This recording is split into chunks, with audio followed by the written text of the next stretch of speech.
I'm Ben with the BTC Sessions, and this is your Bullish Bit brought to you by Bitrefill.com, your one-stop shop for living on a Bitcoin standard. Sign up and grab gift cards for eSIMs, gaming, e-commerce, your travel needs, food, and much more, and you can buy them all with Bitcoin and Lightning. Sign up today and use code BTC Sessions 10 for some special perks.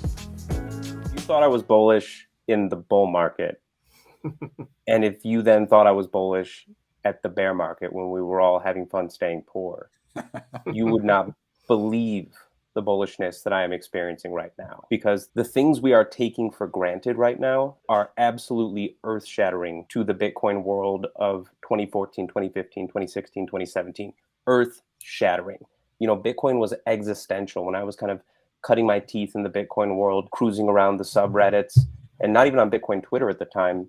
And you were seeing people having their huge fights about, you know, the chain wars, the hash wars. You were having Roger Ver posting, blowing people up.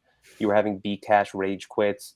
Everything then was really existential. And the ETF that everybody would talk about was a meme. It was this meme that was just kind of floated into the universe that just didn't have a snowball's chance, because we were more worried about existential things. We were about to have a chain split and have to figure out how to essentially recustody our stuff so that we could sweep our BCH. Thank you very much, Eric Voorhees and Shapeshift.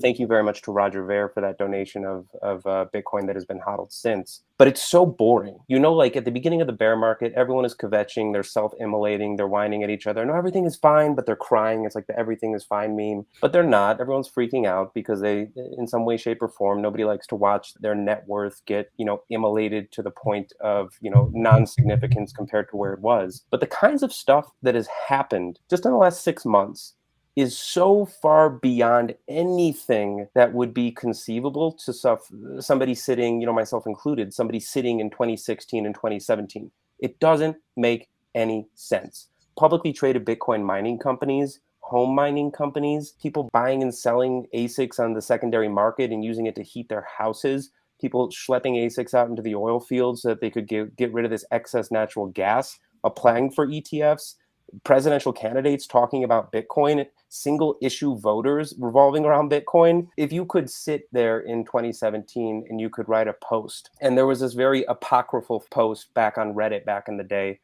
and it was this like time traveler meme, but it's the guy that was writing this time traveler meme telling everyone to stop using Bitcoin. And it was describing this dystopian world post hyper Bitcoinization, but it was used in a disparaging way. It was used to essentially describe these people who had become ultra wealthy that lived on these mountaintops, basically armed guards 24/7, and nobody could get access to them, while the sort of huddled masses were dying assembled around them in the, you know, the cities and suburbs that they were in. And that was the kind of predicted future from the doomsayers and the dystopians.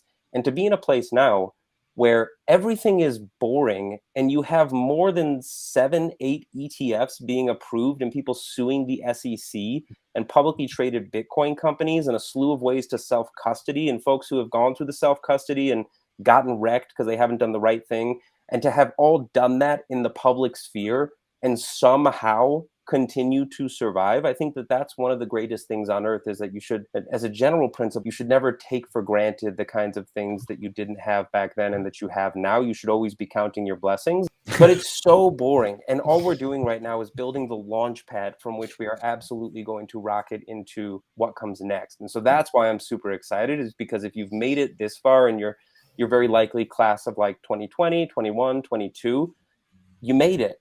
And this is such a brilliant place to be, because everything is kind of ascending from this point. And so I couldn't be more bullish, because this is kind of where we are, but now we're doing the journey with so many more people.